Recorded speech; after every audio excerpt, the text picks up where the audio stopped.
Good morning students. आज हम start कर रहे हैं एग्जाम्पल नंबर 6 से। लास्ट लेक्चर में हमने एग्जाम्पल नंबर 5 तक किया था 5.2 एक्सरसाइज के। एग्जाम्पल नंबर 6 देखिए। एग्जाम्पल नंबर 6 में हमारे पास यू फंक्शन डिफाइन है tan inverse x cube plus y cube upon x minus y. आपने रिजल्ट प्रूव करके दिखाने हैं, ठीक है।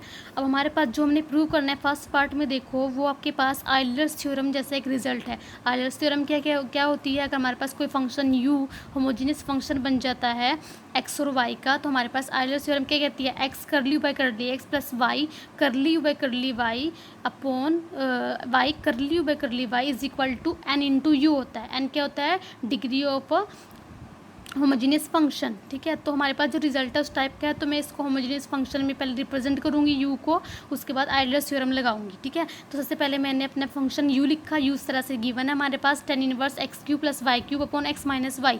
अब देखो हमारे पास ये नॉन होमोजीनियस फंक्शन है, क्योंकि होमोजीनियस फंक्शन के लिए हमारे पास क्या होता है? होमोजीनियस फंक्शन हमारे पास क्या होता है? अगर यू हमारे पास कोई होमोजीनियस फंक्शन है तो इस टाइप का होना चाहिए, एक्स की power n function of y by x, ठीक है। अगर यू आपके पास दो independent variable x and y का फंक्शन है, तो अगर मैं उसको होमोजीनियस बोल रही हूँ तो वो इस टाइप की फॉर्म में होना चाहिए यू। तो मैं यू को बोलूँगी कि यू आपके पास एक्स और वाई में होमोजीनियस फंक्शन बन गया जिसकी डिग्री एन है। पर हमारे पास यू इस tan इनवर्स की वजह से नॉन होमोजीनियस फंक्शन बन रहा है। तो सबसे पहले मैं क्या काम करूँगी, इस tan इनवर्स को इधर लेके जाऊंगी लेफ्ट हैंड साइड में, जैसे हमने एग्जांपल नंबर 3 में किया था जब हमारे पास साइन इनवर्स यू था, ठीक है। तो एग्जांपल नंबर 6 में देखिए, मैं tan इनवर्स को साइड लेके जाऊंगी और tan u बन जाएगा। हमारे फंक्शन का नाम क्या होगा? u से tan u is equal to हमारे पास क्या हो जाएगा? देखो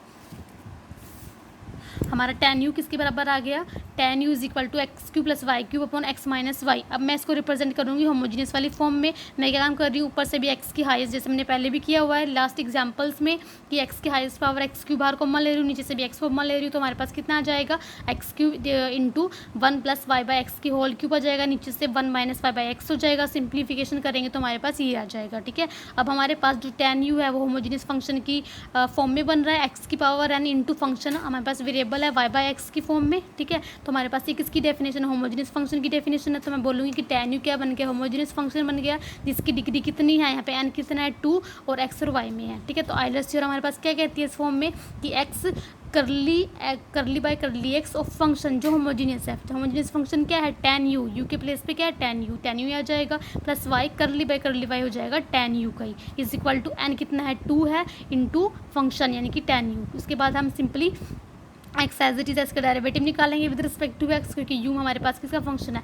एक्स एंड वाई का फंक्शन है। तो हमारे पास पहले tan u का डेरिवेटिव होगा, सेकंड स्केयर u हो जाएगा, फिर हमारे पास u का with respect to x partial derivative होगा, curly u by curly x हो जाएगा। ऐसे इधर कराओगे, सिंप्लीफाई कराओगे तो आपके पास आंसर आ जाएगा। सेकेंड पार्ट बिल्कुल ईजी है, इसमें फर्स्ट पार्ट का यूज़ होगा, तो आप अपने आप पढ़ लेना, बिल्कुल आसान है। उसके बाद से नेक्स्ट है हमारे पास एग्जाम्पल नंबर 7। एग्जाम्पल नंबर 7 में आपके पास एक कैपिटल V है, वो फंक्शन गिवन है एक्स वाई जेड, 3 वेरिएबल का फंक्शन गिवन है। आपने इस कंडीशन की वैल्यू निकालनी है, इस कंडीशन का यूज़ करके आपने इस एक्सप्रेशन की वैल्यू निकालनी है इस कंडीशन का यूज़ करके, ठीक है। अब जो हमारे पास V आपके पास जो फंक्शन गिवन है वो बहुत ही कॉम्प्लिकेटेड सा फंक्शन गिवन है, उसको आप डायरेक्टली अगर सिंप्लीफाई कराने लग जाओगे, डायरेक्टली आप करली बाय करली एक्स कराने लग जाओगे तो बहुत ही मुश्किल पड़ने वाला है, नहीं सॉल्व होगा आपसे, ठीक है। आपसे ये किसी से भी सोल्व नहीं होगा सिंपली डायरेक्टली तो। और मुझे पता है कि हमारे पास ये रिजल्ट किसका? आइलर्स थ्योरम का भी रिजल्ट है ये, ठीक है। तो मैं अपने आइलर्स थ्योरम का रिजल्ट लगाने के लिए सबसे पहले इस फंक्शन को क्या प्रूव करूँगी? होमोजीनियस। उससे पहले भी इस फंक्शन को मैं थोड़ा छोटा बनाऊँगी। तो मैं क्या काम कर रही हूँ, जो कॉम्प्लिकेटेड सा है ये सारा का सारा ब्रैकेट वाली टर्म, इसको अनदर फंक्शन कंसिडर कर रही हूँ यू। तो यू मेरे पास मैंने कंसिडर कर लिया कि let u is equal to this, ठीक है। तो हमारे पास v फंक्शन है वो इस टाइप का रिप्रेजेंट हो गया कि v is equal to log sine u, ये मैंने u कंसीडर कर लिया, ठीक है। अब मैं क्या काम करूँगी, अपने फंक्शन u को होमोजीनियस में चेंज करूँगी। u हमारे पास किस फंक्शन है? 3 वेरिएबल का फंक्शन है एक्स वाई जेड का, तो उसको मैं होमोजीनियस फंक्शन बनाऊँगी। होमोजीनियस फंक्शन बनाने का मतलब है कि मैं u को इस वाली फॉर्म में लेके जाऊँगी कि अगर मैं बाहर x ले रही हूँ, x की पावर n होना चाहिए, अंदर जो फंक्शन बनेगा वो इस तरह के वेरिएबल्स का फंक्शन बनना चाहिए, y by x Z by x, क्योंकि मैं बाहर x ले रही हूँ तो फोन में x आएगा, अगर बाहर y लेते तो अपॉन में वाई आता, ऊपर एक्स और जेड आता, ठीक है। तो मैंने क्या काम किया, एक्स की हाईएस्ट पावर ऊपर से भी कॉमन ले रही हूँ, वाई की भी हाईएस्ट सॉरी नीचे से भी एक्स की हाईएस्ट पावर बाहर कॉमन ले रही हूँ। तब जब एक्स स्क्वायर बाहर जाएगा तो बाहर 1/2 होल पावर भी है सारे की, तो 2 से 1/2 कैंसिल हो जाएगा, तो बाहर एक्स पावर आई कॉमन, यहाँ से भी मैं एक्स कॉमन ले रही हूँ, तो मेरे पास 1/3 पावर के साथ एक्स की 2/3 पावर हो जाएगी। सिंप्लीफाई करूँगी, एक्स की पावर्स को कंबाइन करूँगी तो मेरे पास ये आ जाएगा, एक्स की 1/3 पावर आ गई। ये हमारे पास फंक्शन किसका बन गया है, वाई बाय एक्स का, और दूसरे वेरिएबल क्या है, जेड बाय एक्स, ठीक है। तो यू जो है हमारे पास होमोजीनियस फंक्शन बन गया है, जिसकी डिग्री एन कितना है यहाँ पे 1/3, और किन वेरिएबल्स में, एक्स वाई जेड में। तो मैंने आयलर्स थ्योरम लगा दी 3 वेरिएबल्स वाली कि एक्स कर ली, वाई कर ली x, plus Y curly, y curly Y, plus Z कर ली, y curly z, is equal to n into ये हो जाएगा। उसके बाद मैंने जो कंडीशन मैंने निकालनी है उसको मैंने लिया, वहाँ पे एक्स एज इट इज़ है, कर ली वाई कर ली एक्स लिखा, वी की वैल्यू यहाँ से मैंने पुट कर दी कि वी क्या था, log साइन यू पुट कर दिया।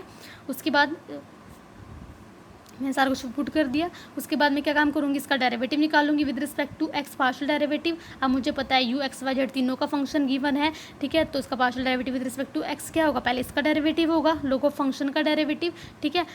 तो हमारे पास पहले इसका डेरिवेटिव होगा, टोटल डेरिवेटिव, तो कितना हो जाएगा, लोग ऑफ फंक्शन, ठीक है। तो 1 बाय फंक्शन, तो लोग ऑफ फंक्शन का डेरिवेटिव 1 बाय फंक्शन यानी कि 1 अपॉन साइन यू, फिर साइन यू का डेरिवेटिव कॉस ऑफ यू, फिर यू का derivative with respect to x, तो कर ली यू बाय कर ली एक्स हो जाएगा। देखो नेक्स्ट पेज पे किया हुआ है।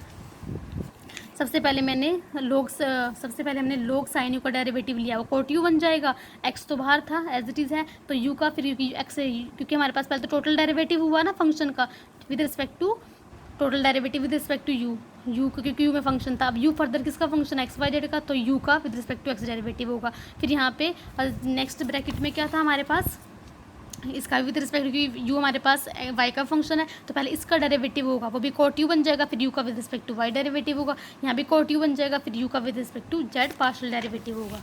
पहले जिसका फंक्शन है उसका होगा, फिर जिनका फंक्शन है उनका भी उसके रिस्पेक्ट में होगा, ठीक है। यू का with respect to z, u का with respect to y, u का विद रिस्पेक्ट टू एक्स, ठीक है। उसके बाद हमने क्या काम किया,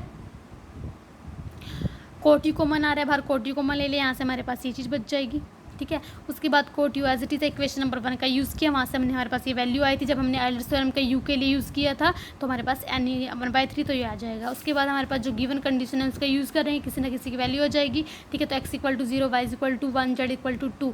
ये मैंने क्या काम करते हैं, क्योंकि यू हमने जो फंक्शन कंसिडर किया था वहाँ पे एक्स वाई जेड है, वहाँ पे इन सारी वैल्यू का यूज़ कर दिया, यू की वैल्यू आ गई, यू की वैल्यू यहाँ पुट कर दी, सिंप्लीफाई किया तो आपका ये आंसर आ गया। ये हमने इसकी कंडीशन निकालनी थी, तो ये हमारे पास ये आ गई 5/12, ठीक है। तो हमारे पास 5.2 एक्सरसाइज कंप्लीट हो चुकी है। नेक्स्ट हम स्टार्ट कर रहे हैं, डेफिनेशन है सबसे पहले 5.8 आर्टिकल में टोटल इंक्रीमेंट और टोटल डिफरेंशियल क्या होता है। टोटल इंक्रीमेंट देखो, सबसे पहले अगर आपके पास यू फंक्शन डिफाइन है, एक्स और वाई का फंक्शन गिवन है आपके पास, यू एक्स और वाई आपके पास क्या इंडिपेंडेंट वेरिएबल्स हैं, तो अगर आप increasing the argument x by del x, अगर हम एक्स में इंक्रीमेंट कराते हैं डेल एक्स से डिनोट करते हैं, और वाई में इंक्रीमेंट होगा उसको हम डिनोट करेंगे डेल वाई से, तो we get for u an increment del u. तो हमारे पास यू एक्स एंड वाई पे डिपेंड कर रहा है, जब एक्स में भी इंक्रीमेंट होगा वाई में भी इंक्रीमेंट होगा, तो ऑब्वियसली है कि यू में भी इंक्रीमेंट होगा, तो वो इंक्रीमेंट हम किससे डिनोट करें, डेल यू से।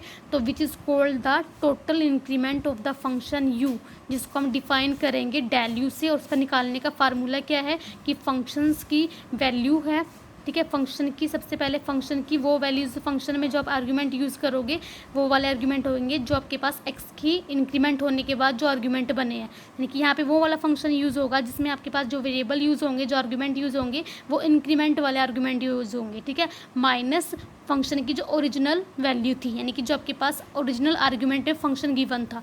तो इंक्रीमेंट कितना हुआ था, पहले तो एक्स था, इंक्रीमेंट डेल एक्स हुआ, तो आपके पास आर्ग्यूमेंट क्या बन जाएगा, एक्स प्लस डेल एक्स। यहाँ का आर्ग्यूमेंट वाई में इंक्रीमेंट होने के बाद वाई प्लस डेल वाई, ठीक है। उसमें से हम माइनस करा देंगे फंक्शन की एक्स को वाई पे वैल्यू, यानी कि ओरिजिनल आर्ग्यूमेंट्स पे वैल्यू। तो हमारे पास फार्मूला है डेल यू इंक्रीमेंट निकालने का यू फंक्शन में टोटल इंक्रीमेंट। उसके बाद है हमारे पास नेक्स्ट टोटल इंक्रीमेंट हो गया। अब है टोटल डिफरेंशियल। टोटल डिफरेंशियल की डेफिनेशन देखो, डेफिनेशन है अगर आपके पास यू कोई फंक्शन गिवन है, एक्स और वाई का फंक्शन गिवन है, डिफरेंशियल फंक्शन गिवन है, मतलब इसका डेरिवेटिव एग्जिस्ट कर रहा है, then total differential of u is defined by d of u, ठीक है। इसका मतलब है total differential d of u से डिफाइन करेंगे। और इसका निकालने का मेथड क्या है, देखो सबसे पहले हम देखेंगे कि हम यू पे क्या ऑपरेशन लगा रहे हैं, डी ऑपरेशन लगा रहे हैं, डेरिवेटिव निकाल रहे हैं टोटल डेरिवेटिव यू का। तो सबसे पहले हम देखेंगे कि आपके पास यू किसका फंक्शन है, ये मेथड है। सबसे पहले हम देखेंगे कि यू किसका फंक्शन है, यू एक्स और वाई का फंक्शन है। तो सबसे पहले हम कंसीडर करेंगे एक्स को, तो हम यू का पार्शियल डेरिवेटिव निकाल लेंगे। सबसे पहले हमेशा पार्शियल डेरिवेटिव ही होगा, ठीक है। तो हम यू का पहले पार्शियल डेरिवेटिव निकालेंगे जिसका वो फंक्शन है उसके रिस्पेक्ट में, यानी कि एक्स के रिस्पेक्ट में। फिर उसके बाद जिसका वो फंक्शन था उस पर हम वो ऑपरेशन लगाएंगे जो यहाँ पे यू के ऊपर लग रहा है, यानी कि डी ऑफ एक्स, ठीक है। फिर हम प्लस डालेंगे हमेशा। फिर हम यू का पार्शियल डेरिवेटिव निकालेंगे फर्स्ट ऑर्डर का जिसका वो दूसरे वेरिएबल का फंक्शन यानी कि वाई का, तो करली क्यू वाई करली वाई होगा। फिर उस वाई पे वो ऑपरेशन लगेगा जो आप यहाँ लगाना चाह रहे हो, यानी कि डी ऑफ वाई, यानी कि जिसका पहले वो फंक्शन होगा उसके रिस्पेक्ट में डेरिवेटिव होगा, पार्शियल होगा तो हमेशा पार्शियल डेरिवेटिव होगा। और उसके बाद उस पर वो ऑपरेशन लगाओगे, उन वेरिएबल्स पे वो जिसका वो फंक्शन है उन पर वो ऑपरेशन लगाओगे जो यहाँ पे लग रहा है, यहाँ हमेशा पार्शियल डेरिवेटिव ही होगा, ठीक है। इसको आप ऐसे भी लिख सकते हो, d of u is equal to curly u by curly, आपने यू बार ले लिया, ठीक है, क्योंकि एक्स और वाई तो इंडिपेंडेंट है, ठीक है। तो d x d y derivative होने के बाद कुछ ना कुछ कांस्टेंट आएगा, तो इसका तो कोई फ़र्क नहीं पड़ेगा, ठीक है। तो ये तो एज इट रहेगा। तो यहाँ से मैंने सिंपल यू इन दोनों में से बाहर कॉमन ले लिया, इसको आप ऐसे भी लिख सकते हो, ठीक है। ये तो हुआ फर्स्ट ऑर्डर का यू का टोटल डिफरेंशियल। अगर आपको ऐसे हायर ऑर्डर के निकालने हो, फॉर एग्जाम्पल अगर आपको सेकेंड ऑर्डर का टोटल डिफरेंशियल निकालना है यू का, तो कितना हो जाएगा, यहाँ पे डी स्केयर आ जाएगा, देखो ये लिखा हुआ है, ठीक है। डी स्केयर यू वो क्या हो जाएगा आपके पास, यहाँ पे डी स्केयर आ जाएगा सेकंड ऑर्डर का और इसकी होल स्केयर पावर आ जाएगी, ठीक है। तो देखो ये बन जाएगा d square u is equal to curly by curly d x plus curly by d y whole square into u. ऐसे अगर आपको और हायर ऑर्डर का निकालना हो, 3 का निकालना हो, 4 का निकालना हो, तो उन सबको आप ऐसे निकाल सकते हो। अब मैंने इन जनरल एन से नोट कर लिया, d n u is equal to curly by x d x plus curly by d y सारी की होल पावर, जितने ऑर्डर का निकालना चाहते हो एन आ जाएगी इंटू यू। नेक्स्ट है आपके पास 5.10, देखो कंपोजिट फंक्शन क्या होता है आपके पास। पहले देखो कंपोजिट फंक्शन क्या होता है, ऐसे देख लो, इससे आपको डेफिनेशन को समझने में इजी हो जाएगा। देखो क्या होता है, अगर आपके पास कोई फंक्शन u है, वो आपके पास इस तरह से डिफाइन है कि u फंक्शन है x और y वेरिएबल्स का। u आपके पास x और y वेरिएबल का, x और y क्या इंडिपेंडेंट वेरिएबल्स है जिनका u फंक्शन है। फर्दर x और y आपके पास अनदर वेरिएबल t के फंक्शन है। u तो फंक्शन है x एंड y का, x और y आपके पास t के फंक्शन है। तो आप क्या बोलोगे कि आपके पास जो u है वो कंपोजिट फंक्शन बन जाएगा t का, जिनका x और y फंक्शन है। तो ये होती है कंपोजिट फंक्शन की डेफिनेशन कि जिनका u खुद फंक्शन है वो अनदर वेरिएबल t के अगर फंक्शन है तो u आपके पास कंपोजिट फंक्शन भूलेगा किसका, t का, ठीक है। तो ये देखो डेफिनेशन यहाँ लिखी हुई है, if u is a function of the variable x and y, these variables x and y are themselves function of another variable t, तो u is said to be composite function of the variable t। Relation से लिखा हुआ है, देखो अगर u आपके पास function है वो जिसे मैंने आपको यहाँ बताया था, x और y का फंक्शन है, x और y फर्दर t वेरिएबल के फंक्शन है, तो आप क्या बोलोगे u आपके पास t का कंपोजिट फंक्शन बन जाएगा। इस तरह से अगर आपके पास u, इस तरह से अगर कोई दूसरा रिलेशन गिवन है कि अगर आपके पास u x y का फंक्शन है, x और y फर्दर 2 वेरिएबल के फंक्शन है r और s के, तो आपके पास u r और s का कंपोजिट फंक्शन बन जाएगा, ठीक है। नेक्स्ट आपके पास वो थ्योरम है। थ्योरम क्या है, if u is a composite function of t defined by the relation u is equal to x, y, यानी कि u x y का फंक्शन है, x और y फर्दर t के फंक्शन है, तो u क्या बन जाएगा, कंपोजिट फंक्शन बन जाएगा t का, जैसे हमने डेफिनेशन में पढ़ा, ठीक है। Such that u possesses continue first order partial derivative with respect to x और y, u के फर्स्ट ऑर्डर के partial derivative with respect to x y exist कर रहे हैं, ठीक है, और x और y के भी फर्स्ट ऑर्डर के डेरिवेटिव एग्जिस्ट कर रहे हैं with respect to t। Then आपने ये रिलेशन देखो, तो डेफिनेशन क्या होती है कि अगर किसी कंपोजिट फंक्शन का जिसका वो कंपोजिट फंक्शन बन रहा है इसके रिस्पेक्ट में टोटल डेरिवेटिव निकालना है, तो कैसे निकालते हैं, वही जैसे हमने यहाँ पे टोटल डिफरेंशियल में किया था वो वैसे ही सेम करेंगे कि अगर आपको किसी फंक्शन को u फंक्शन है वो कंपोजिट फंक्शन है t का, अगर उसके रिस्पेक्ट में ही आपने टोटल डेरिवेटिव निकालना है तो कैसे निकालेंगे। हम सबसे पहले क्या देखते हैं कि u किसका फंक्शन है, जैसे हमने वहाँ पर देखा था जब मैंने टोटल डिफरेंशियल की डेफिनेशन बताई थी। तो सबसे पहले हम देखेंगे कि ये u किसका फंक्शन है, x का फंक्शन है, तो सबसे पहले u का पार्शियल डेरिवेटिव x में होगा, फिर उसके बाद उस वेरिएबल का उसके रिस्पेक्ट में होगा जिसके रिस्पेक्ट में आप यहाँ निकालना चाह रहे हो, यानी कि dx dy dt प्लस आएगा। फिर उसके बाद u देखेंगे किसका फंक्शन है, y का फंक्शन है, तो u का y के रिस्पेक्ट में पार्शियल डेरिवेटिव होगा, फिर इस y का यहाँ पे d बाई डी टी यानी कि d बाई डी टी आएगा, ठीक है। तो आपके पास थ्योरम है, इसका ओनली थ्योरम का रिजल्ट ही देखना है आपने, ठीक है। फिर इसके बेस पे हमारे पास एग्जाम्पल है। एग्जाम्पल नंबर फर्स्ट देखिए, find the total derivative of u with respect to t when u आपके पास फंक्शन है एक्स एंड वाई का और एक्स और वाई आपके पास किसके फंक्शन है, टी के। तो आपने क्या काम करना है, टोटल डेरिवेटिव निकालना है यू का विद रिस्पेक्ट टू टी, ठीक है। Also verify by direct calculation. Direct calculation मतलब क्या है, देखो आपने एक तो सिंपल टोटल डेरिवेटिव निकालना है, जैसे हमने पीछे डेफिनेशन, मैंने थ्योरम में आपको डेफिनेशन बताई, यू का with respect to t total derivative निकालना है, और आपने डायरेक्ट कैलकुलेशन से भी अपना वेरीफाई रिजल्ट करना है कि जो यहाँ से आंसर आया वो यहाँ से आना चाहिए। डायरेक्ट कैलकुलेशन का मतलब क्या है कि यहाँ पे यू का टोटल डेरिवेटिव निकालना है विद रिस्पेक्ट टू टी, यानी कि आपको D u by d T निकालना है। यहाँ पे एक्स और वाई की जो वैल्यूज़ गिवन है टी में वो यहाँ पे मैं पुट कर दूंगी, फिर d u by d t निकालूंगी, वो आंसर सेम आना चाहिए जो आपका यहाँ पे आया हुआ है, ठीक है। चलो देखते हैं जो हमने थ्योरम में रिजल्ट किया था। सबसे पहले जो हमारे पास फंक्शंस गिवन है वो मैंने लिख लिए। अब यू मेरे पास एक्स वाई का फंक्शन गिवन है, एक्स और वाई हमारे पास टी के फंक्शन गिवन है, तो हम लिख देंगे कि यू तो एक्स वाई का फंक्शन है, एक्स वाई टी के फंक्शन है, तो हमारे पास यू कंपोजिट फंक्शन बन जाएगा किसका, टी का। तो बाय थ्योरम में जो हमने डेफिनेशन पढ़ी तो वही लगाएंगे कि पहले हम यू का टोटल डेरिवेटिव अगर टी में निकालना चाह रहे हैं तो हम कैसे करेंगे, पहले यू का विद रिस्पेक्ट टू, क्योंकि जिसका वो फंक्शन है यू एक्स और वाई का फंक्शन है, तो पहले यू का partial derivative with respect to x होगा, फिर एक्स का total derivative with respect to t होगा, जो ऑपरेशन यहाँ पे लगा रहे हो, ठीक है। फिर यू का वाई में होगा, फिर वाई का टी में होगा, फिर कर्ली वे कर्ली एक्स निकालेंगे with respect to x derivative. अब यहाँ पे पार्शियल डेरिवेटिव हो रहा है यू का विद रिस्पेक्ट टू एक्स, तो इसका मतलब इस time x as a variable treat होगा, वाई कॉन्स्टेंट होगा, तो e की पावर एक्स का डेरिवेटिव e की पावर एक्स हो जाएगा, साइन वाई कॉन्स्टेंट है वो एज इट इज आ जाएगा, d x y d t with respect to t one by t derivative हो जाएगा। ऐसी करली बाई करली यू करली वाई निकालेंगे तो की एक्स कॉन्सेंट्रेट होगा, साइन वाई का कोस वाई हो जाएगा, curly d y by d t कितना हो जाएगा 2t, ठीक है। उसके बाद मैं क्या काम कर रही हूँ कि यू का with respect to t derivative निकाल रही हूँ मैं, इन सारे वेरिएबल्स को किस में भेज रही हूँ, टी में भेज रही हूँ, ठीक है। एक सिंगल वेरिएबल को इस एक्सप्रेशन को एक सिंगल वेरिएबल टी में भेज रही हूँ, तो मैं क्या काम कर रही हूँ एक्स और वाई को भी टी में भेजूँगी, क्योंकि मैं with respect to t derivative निकाल रही हूँ, सारे वेरिएबल्स को टी में चेंज कर रही हूँ। तो यहाँ से मैं दोनों देखो यू इज इक्वल, यहाँ से देखो x equal to log t है ना, मैं दोनों साइड एक्सपोनेंशियल ले लूँगी, तो यहाँ पे कितना आ जाएगा e की पावर एक्स, उधर कितना आ जाएगा ई लॉग टी, तो ई लॉग 1 हो जाएगा तो खाली टी आ जाएगा, तो मैं e की पावर एक्स की प्लेस पे क्या पुट कर दूँगी यहाँ पे टी साइन वाई, वाई के प्लेस पे मैंने टी स्केयर पुट कर दिया एज इट इज़ है, ऐसे की पावर एक्स के प्लेस पे टी पुट कर दिया, वाई के प्लेस पे टी स्केयर पुट कर दिया, सिंप्लीफाई किया, हमारे पास ये आंसर आ जाएगा। तो D u by d T हमारे पास आ चुका है। उसके बाद डायरेक्ट कैलकुलेशन का मतलब क्या है कि आपके पास देखो u इज इक्वल टू की पावर एक्स साइन वाई है, यहाँ पे मैंने x और y की जो पीछे वैल्यूज़ है वो पुट कर दी, ठीक है। ये आ गया हमारे पास, e log 1 हो जाएगा, फिर d u by d T, क्योंकि u t का फंक्शन बन चुका है तो डायरेक्ट डेरिवेटिव निकाल सकते हो टोटल डेरिवेटिव, तो यहाँ पे कितना आ जाएगा u इंटू वी रूल से आप डेरिवेटिव सिंपल जैसे हम निकालते हैं निकाल लोगे।